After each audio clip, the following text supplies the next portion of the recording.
Welcome to Thrive in Design, a podcast about making money and beautiful interiors as it relates to product-based businesses in the interior design industry. Each week, we'll discuss innovative strategies on how to approach product development and design sales in a shifting market. I'm your host, Nicole Lachey Ben. I'm thrilled to be a brand ambassador for Hero Flooring. Hero Flooring was founded in 2014 with a clear focus on creating the ultimate client experience.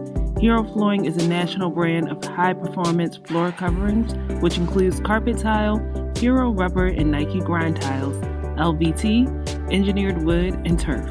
For more information about Hero Flooring, head to heroflooring.com and tell them Nicole from Thrive in Design sent you.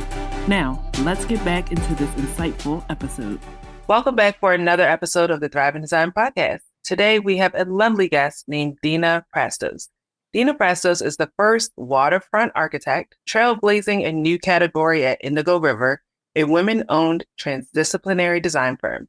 A leading authority in New York Harbor, they focus on progressive waterfront architecture, resiliency, and climate adaptation solutions that seamlessly transcend boundaries. Waterfront architect, civil engineer, futurist, climate adaptations expert, and entrepreneur, Dena is driven to transform the built world at the water's edge. She is fueled by overlapping of design, technology, community, and nature. Welcome to the show, Dena. Hi, Nicole. Thank you so much for having me. It's my pleasure to be here. Yes, I'm really excited about this, mostly because I used to live in New York. And so living on that island and being surrounded by water, I was always intrigued by just how people design buildings to take in the environment surrounding. So I'm super excited to talk to you today. Awesome. Absolutely. Yeah, it's certainly a unique focus of ours to focus on the waterfront edge condition, but it is a specialized niche and we enjoy focusing on it. All right. So let's dive into it. And let's start by talking about your journey. Can you tell us about your journey and what inspired you to start Indigo River? And what's the story behind the name? Sure. So I'll start with kind of my academic background. I studied architecture, undergrad, civil engineering, master's. And then in terms of my professional background, I worked in construction first for about 6 years. And then I worked for an engineering firm before full circle making it back to architecture and design. When I was kind of finishing up the minimum requirement that I needed to become a licensed architect working under another architect, I had observed just from my career and the exposure of, projects that I was on early in my career, many of which were waterfront infrastructure projects. I noticed a niche and a gap kind of to be able to fill. And that was the focus with Indigo River, was to fill that gap. And the gap is design-led focus on waterfront infrastructure. And so the types of projects that we work on include port facilities, ferry terminals, marinas, any edge condition, anything where the natural, whether it's a river or sea, is meeting man-made. And so that sometimes is a bulkhead or a seawall or a wharf or a quay or a pile-supported platform. And so a lot of those typologies are focused more heavily on from the engineering realm, but not necessarily from the architect's vantage. And so that was the opportunity that we saw. And just by default of working on the waterfront, it happens to be that it is one of our more vulnerable typologies in terms of climate change and sea level rise and flooding. And so the focus and the emphasis right now kind of in our government also to strengthen some of our infrastructure also lent itself well to focusing on this as a key area of operations. That's really interesting. And so I'm sure the waterfront and this specific niche impacted the name for your business in that way?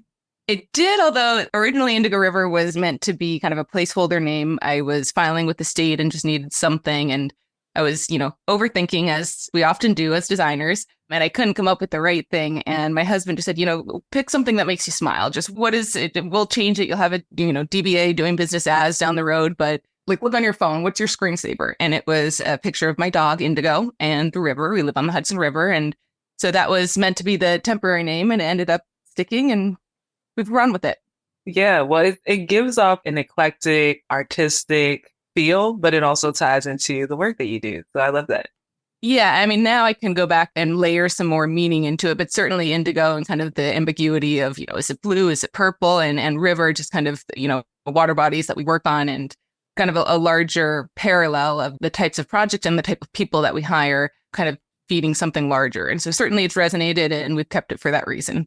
Yeah. So you talked a little bit about how the business has evolved, or especially your personal interest and how you've gotten more technical and found this specific niche within architecture. So tell us more about that journey from like inception of Indigo River when you filed, your company with the state to like where you are now. Share more about that journey. Sure. So I think in our early days, we knew there was an opportunity. I have a partner. We had a couple key hires early on, largely people who had worked with in, past companies that we were, like-minded individuals that appreciated the type of work that we work on, which is, really that fusion of nature and man-made.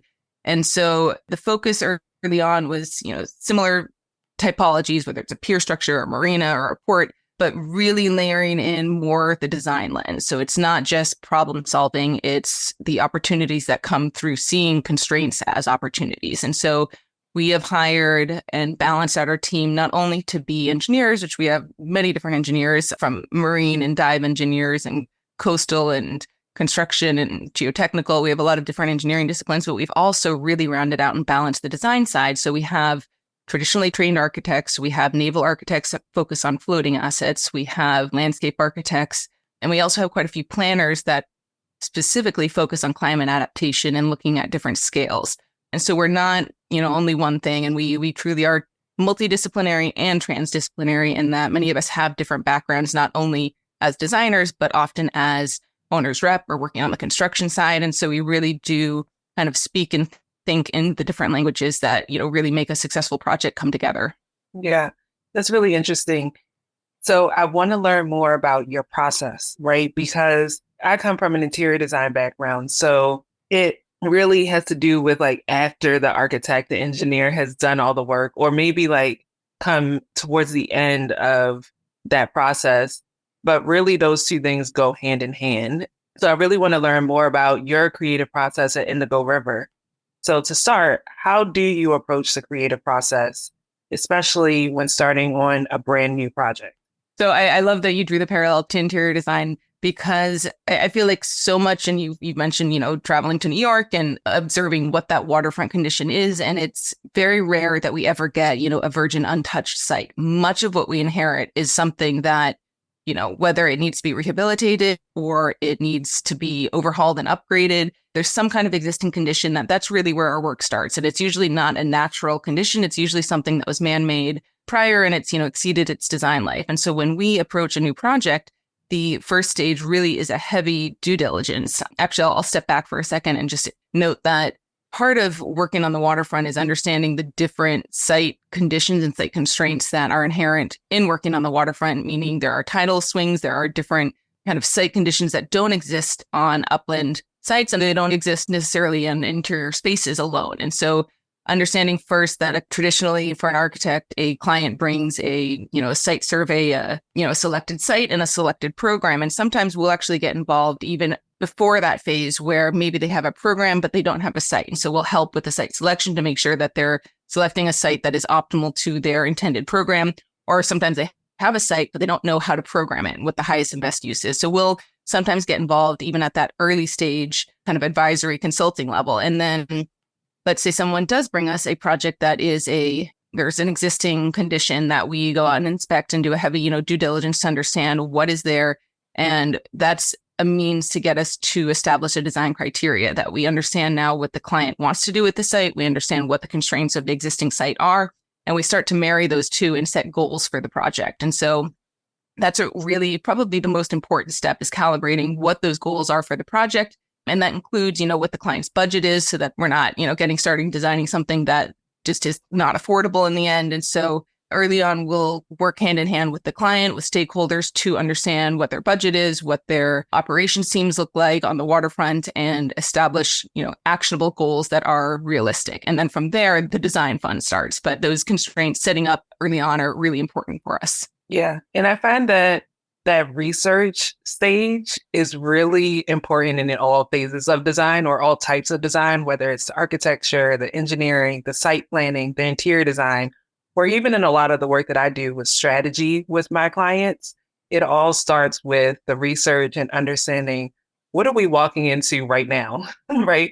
What are the current problems? What are the pain points? What is your vision of where you see this going so that you can take all of that data and boil it down to create like a plan moving forward. So I love that that is really the basis for any type of design that you're working on. Absolutely. Yeah. So can you share a memorable project that you have loved to work on and share this design approach and the principles that you had at Indigo River?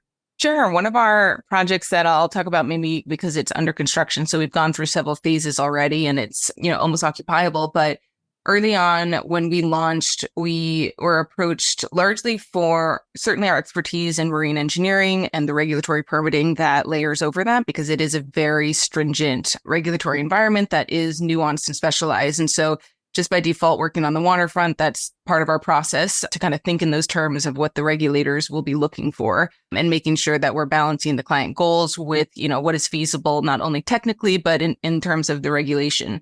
And so we got brought into a film studio in Queens to work on their shoreline. And initially they wanted to make it enable recreational access for the public to go down and to the water. And some early due diligence findings, we found that was not something that we would recommend for that particular site and that particular location. And so we approached the rest of the design slightly differently, and that was fine. But what I love about the project was that it opened up, again, because of our work and our comfort around the water, working with water and water forces, it became natural for the upland building when there was concerns because it is in a floodplain, how the flood mitigation strategy would work. They ended up expanding our scope to include that aspect of the design. And so we ended up working beyond just the waterfront, but upland a bit to coordinate with the design teams, the engineers, the architects of record, the other specialty consultants to coordinate that flood mitigation strategy. And that really, in terms of Indigo River and our kind of expansion and evolution, was a key project in asserting our agency in the climate adaptation space, and particularly for flood mitigation strategies. And so on this project, we did our research what the, category 1, category 3, category 5 storms would do to the site, what the existing site looked like, what the proposed design looked like, and how we could strategize some different flood mitigation strategies to better the project in the end, not only to meet code, but really to secure a safe space for the building and for the operations team. So you said a lot there that we need to unpack. Sure. Because this actually comes up in a lot of the conversations that I have with so many different people within the design and architecture industry. That's climate change, it's flooding, how it's impacting the built environment and architecture structures. And just some people think like things are myths. It's so many things. So as we are in this like ever-changing climate and we have to think about the environment, the environmental impact, flooding, hurricanes, and all of those things, how do you stay innovative and informed about all of this information that you then have to incorporate into your design? So I'll say for us, we maybe have an inherent advantage in that we are so comfortable working with the water. So whatever that water level is, it's just a data point for us and it affects our future decisions. But it's, I say early on, the awareness around what certainly the base flood elevation is, certainly the design flood elevation is, but also not only looking at historical weather patterns, but the future projections, which are far exceeding what our code was written to regulate. And so that's something where it really is a mindset. And sometimes not every client wants that. Not every client wants to exceed code because it often means, front end dollars, increasing, but it's at the benefit of the back end of, the return on investment for, building, whether it's 12 inches or 16 inches higher than the code requires. But now that next, unforeseen storm and surge event on a king tide, you don't have any damage, or you'll be able to get back to operations that much quicker. And so there's certainly this awareness component that I would say our team has ingrained in their design process and sharing that. And so it's not, as designers, we always, think we know best, but it's obviously a conversation and a negotiation with what is technically feasible, what is, in terms of the regulation feasible, what in terms of operations and maintenance is feasible for the owner and the operations team. And so it's really a level setting of kind of educating the team on what the risks are and what risks they're comfortable with or what risks we can as a design team mitigate against. Gotcha. And for those who focus on interiors that are listening, is there any information that you wish an interiors team would know as you pass that building or site off to the interior designer or interior architect working on a project? Absolutely. So, I mean, every building that we work on with a flood mitigation strategy has interior components, obviously. And so there are early broad strokes decision making of what kind of program we put in a flood zone. And so in the example of the film studio, we largely programmed it to be parking where, in an extreme circumstance and a hazard environment that the cars could be moved and the parking area could be flooded. That wasn't the case with the entire building, but probably 75% of it. There's another facility that we work in Westchester Library where the children's area is in a flood zone and it's been inundated several times. And so there are only so many times that you can, go back to the insurance and make a claim and put the same materials back in place and then only to have to upgrade them again at the next event. And so some of what we'll do is advising on the interiors and the materiality of what gets put back in to make it more of a wet flood proof space. So the difference between dry flood proofing and wet flood proofing has to do with the materiality selected. There certainly are some constraints in terms of what can be programmed in those spaces, but just practically thinking, if there's a space that whether or not kind of historically it's been flooded and regardless of how it's used, if we do go to make improvements in that space and we do it through the lens of kind of a realistic, this space is likely to be inundated again with water, and why would we put back, expensive high-end materials that are not resistant to the water? Why not put back in materials that can withstand the environment of, being inundated with water and move forward that way? And so sometimes it is a higher upfront cost to do that, but on the back end, the benefit is that you're not, tearing out, replacing time and again every storm. So articulating the benefit of that, putting the dollars up front is really important. And speaking of dollars, I know that sometimes cuts into sustainability efforts, right? Everybody is talking about sustainability. I've probably seen people talking about sustainability for the past 15 years in some form or fashion, whether it's the architecture side or interiors. So can you share insights into the role of sustainability and eco-conscious design in your work and how you're thinking about a more sustainable future? Absolutely. And I love talking about sustainability because it really does go hand in hand with resiliency. And I would say more directly, our work focuses on resiliency, but I love to talk about the relationship between them because in our industry, sometimes the two words are used interchangeably and they have different meanings. And so when we talk about sustainability, we're talking about mankind's impact on the planet. And when we're talking about resiliency, we're talking about nature's impact on mankind and the man-made built endeavors. And so for the waterfront, oftentimes we're looking at, is it resilient? Will it withstand harsh weather patterns and extreme environments? And there is a relationship to sustainability because even if you build the most sustainable piece of infrastructure, if it's not built resiliently and it fails in, 10, 20 years when it should have lasted 50, 70, you're starting from scratch to rebuild it. And the carbon footprint of rebuilding that project in a shorter period than its intended design life is great. And so it wasn't really sustainable if it's not resilient. And so there's that relationship that we look at often enough. And when we spec our projects, we certainly look to sustainably sourced materials. We look to repurpose and adaptively reuse things where we can, but also balancing that with what is resilient and will it last? Yeah, I love how you illustrated that relationship between sustainability and resiliency. I feel like that needs to be like a diagram that is referenced back to in a lot of different design processes and whomever you're partnering with or collaborating with on the project so that everybody can be on the same page in the scope of work. So as we move into talking about like collaboration and how that plays a role in your design process, can you discuss some key partnerships or collaborations that has shaped your firm's work?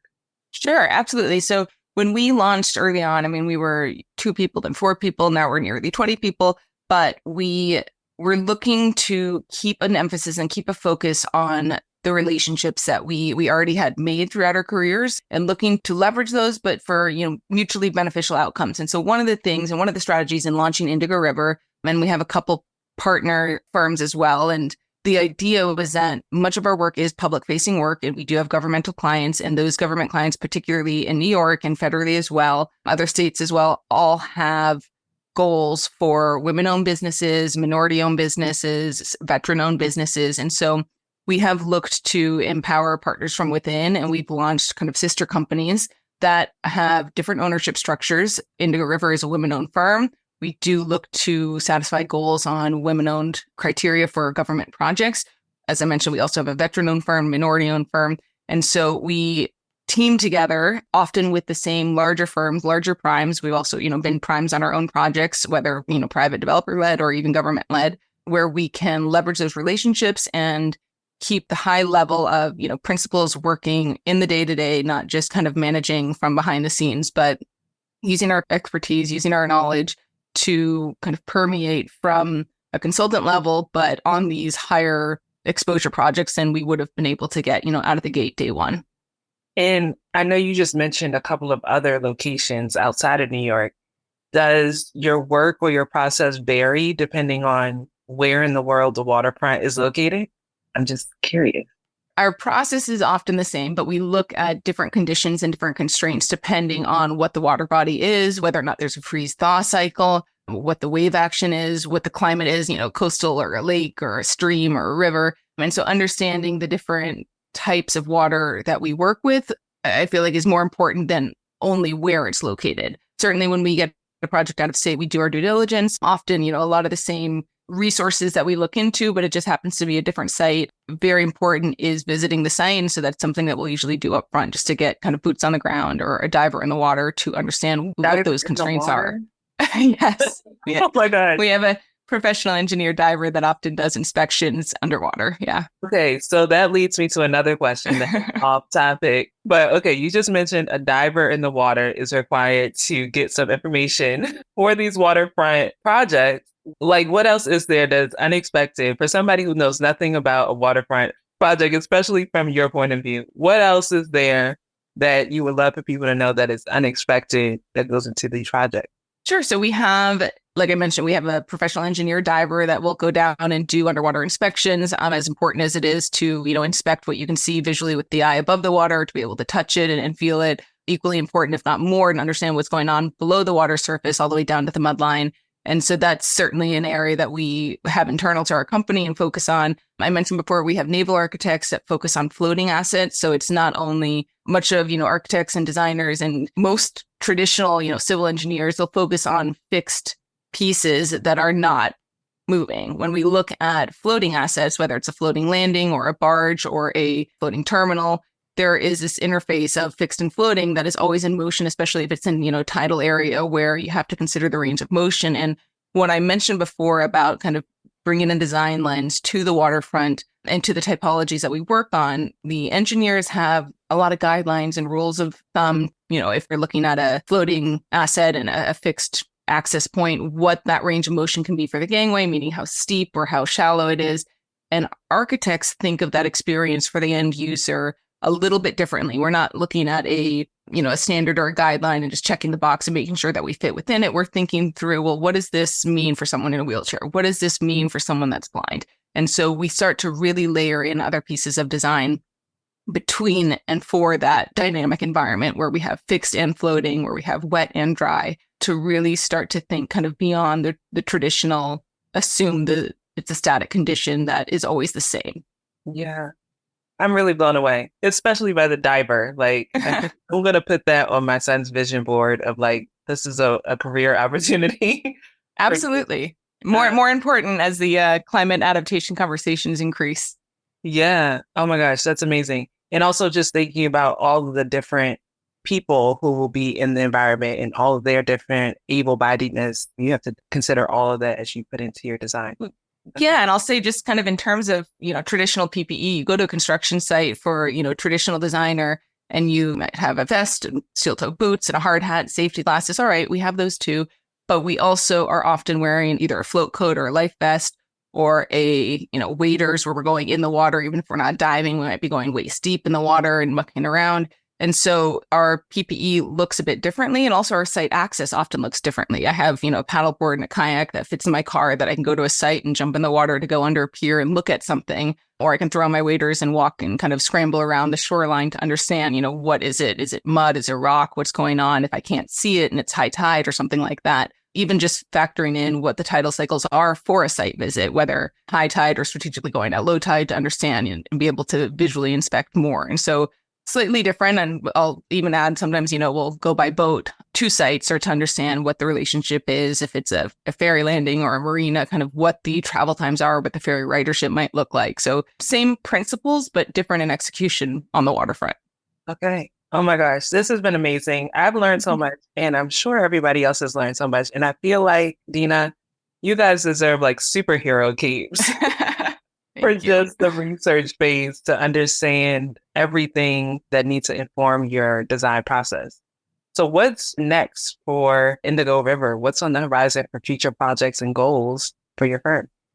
So we are 6 years old. Every year we do a kind of state of the companies where we very democratically source, feedback from our team members of, what's working well, what's not working well, what were our goals last year, how did we stack up against them? And so we're coming up on that for year 7.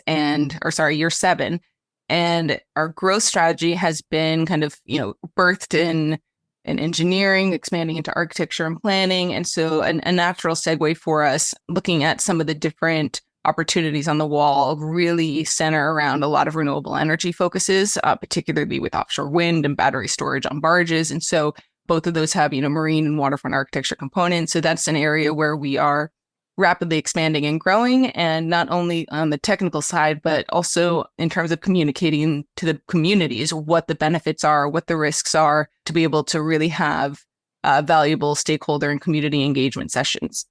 Yeah, I love that.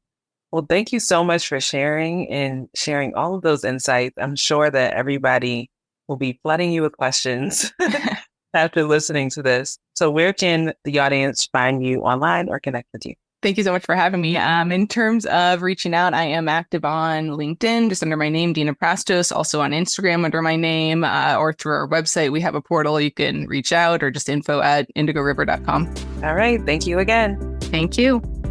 Thanks for joining us this week on Thrive in Design. Be sure to follow us on Instagram @Thrive in Design. And for more strategies on how your product company can innovate in the interior design industry, head to training.thriveindesign.co. As always, subscribe to the show to catch every new episode and leave us a review so we can continue to create captivating content. See you next week.